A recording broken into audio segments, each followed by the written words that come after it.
yahoo.com. I would love it.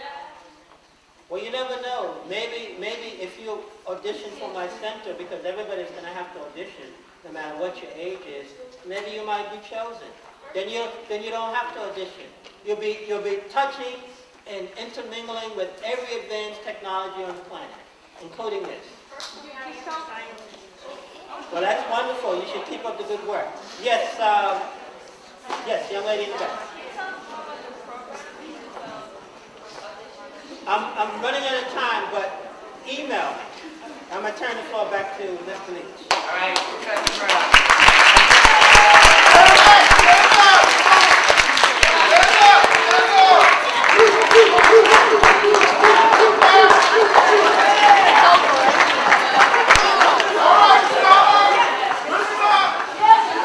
If you could please give Professor Murdock a wonderful Junior Scholars welcome, right, with these yelling, screaming, and being very happy, and give your really close attention.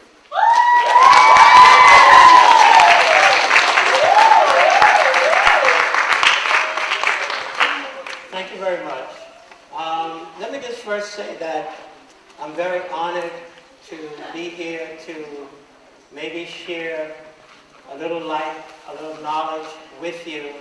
I remember many years ago, as I see so many bright faces in the audience, I think back on when our people were at the height of their intellectual competency, meaning that when we were in Africa, we had meetings with youth, meetings with adults, thousands of years ago, just like this, in forums very similar to this.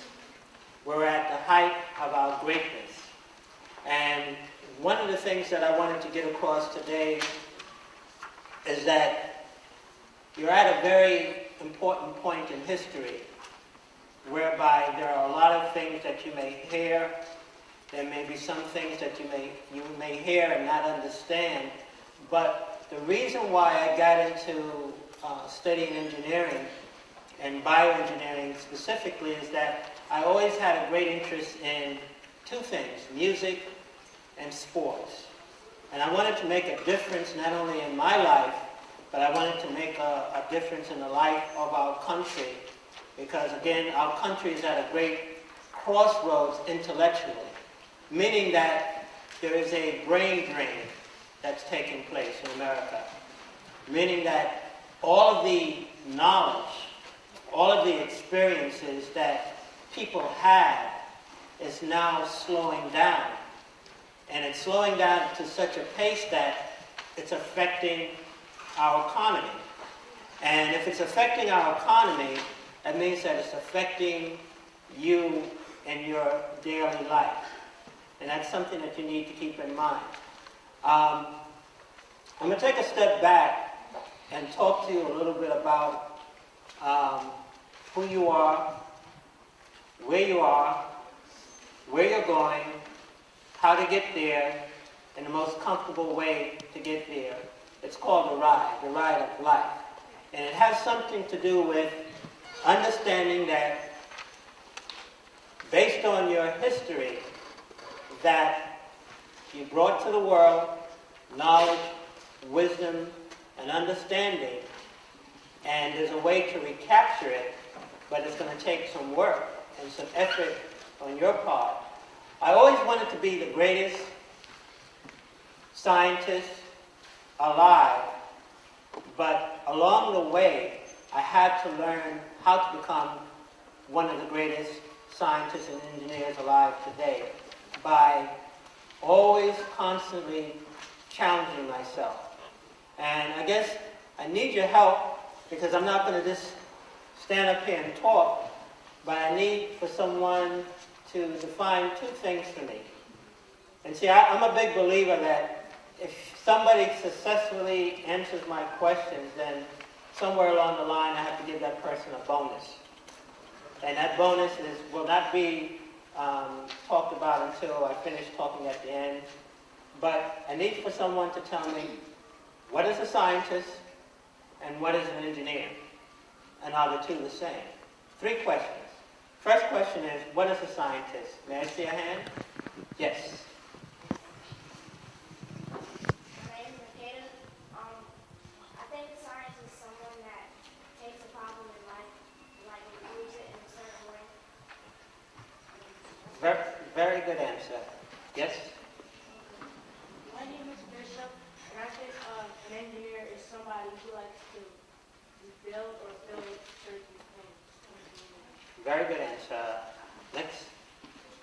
My name is Sean, and a scientist and engineer Mhm. are not exactly the same thing. I would say that an engineer is a type of scientist. Okay. And there are scientists, they're not the same thing. It's like an engineer is a subtopic under the genre of science. Absolutely. He's 100% correct. Anyone else? Well, he's got some of these smart people here. My name is Sweeney. I think a scientist is someone who observes everything that goes on in the world and also makes questions of what should be or what happened or why it happened. And an engineer is somebody who tries to make something different in the world or tries to recreate or make something advanced to help the people in society. Very good answer. Yes, next. Please stand up. Same. My name is Sabina, and I think a scientist is someone who does something to change the world. Very good answer. Everyone has actually answered 100% correct. And my question is, being that you know what a scientist is, let me ask another question. Do you think that the life of a scientist is boring?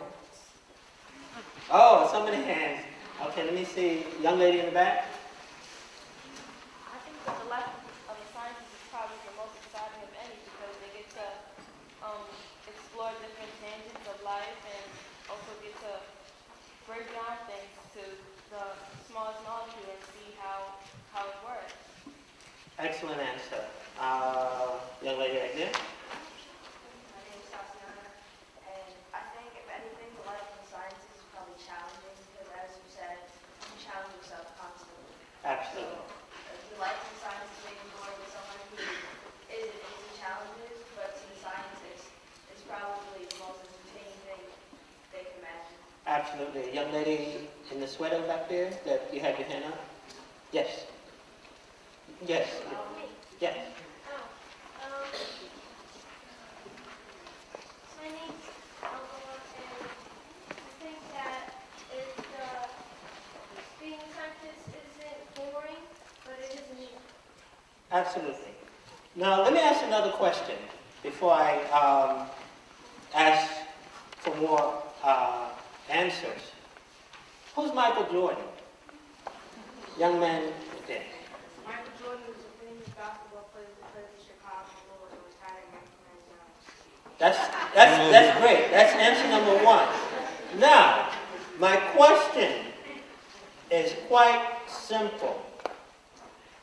Is Michael Jordan a basketball player or is Michael Jordan a scientist? Young lady right in the back. Yes. Stand up.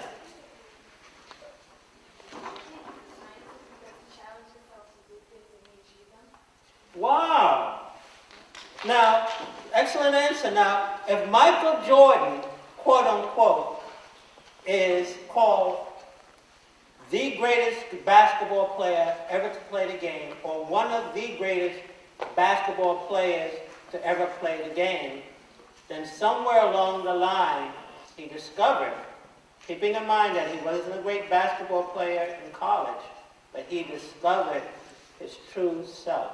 Now, somebody needs to answer the question, what do you mean by true self? Let's see someone else new. Okay, young man with his hand up. Stand up. I would say that he was himself would mean that His true self. When did he discover his true self, and how can you tell? because he always like to help people to come together Okay. and work together as a team. Okay. Very good point, young lady. He discovered himself because he realized that he can do anything he put his mind. Very good answer. Young man in the back. I think he discovered his true self when he finally started his clothing company, and his sneakers, and his clothing line, because he actually, not unlike other people, unlike other basketball players who have sneakers after them, he actually is there when they're designing stuff, he changes stuff, and he's actually in the mix with his own stuff. Okay, well, that's his business side.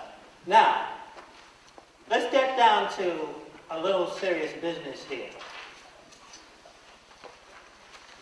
What made African people great thousands of years ago, tens of thousands of years ago, millions of years ago?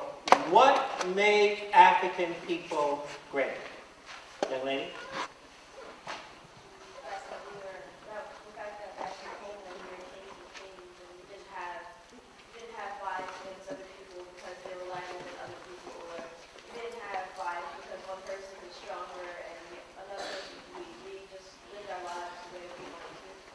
That's a very good answer.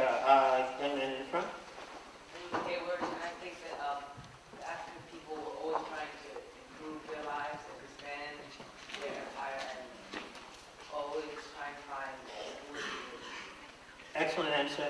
Young man with the glasses. My name is Sage, and it was back in the time we weren't told by anybody else that we couldn't make new things and we couldn't improve our lives. Excellent answer. And let me just kind of stop right there. Now think about this. And think about it very, very carefully. Think about it. You're in your own country. Everyone looks just like you. Although, because like today, the world is a small place, people always mixed and exchanged ideas. Constantly. Constantly. But more importantly, what really made African people great back then was that we were sober. We were very well read in whatever we wanted to do, whether it was astronomy, whether it was electronics, notice I said electronics, whether it was engineering, whether it was in medicine, because we took the time out to study everything from A to Z. And we did it with a great deal of excitement. Everything that we touched was exciting to our forefathers back then. Now the question is how can we take that certain mindset back then and bring it right now, back into our lives? Young man in the front. Anna?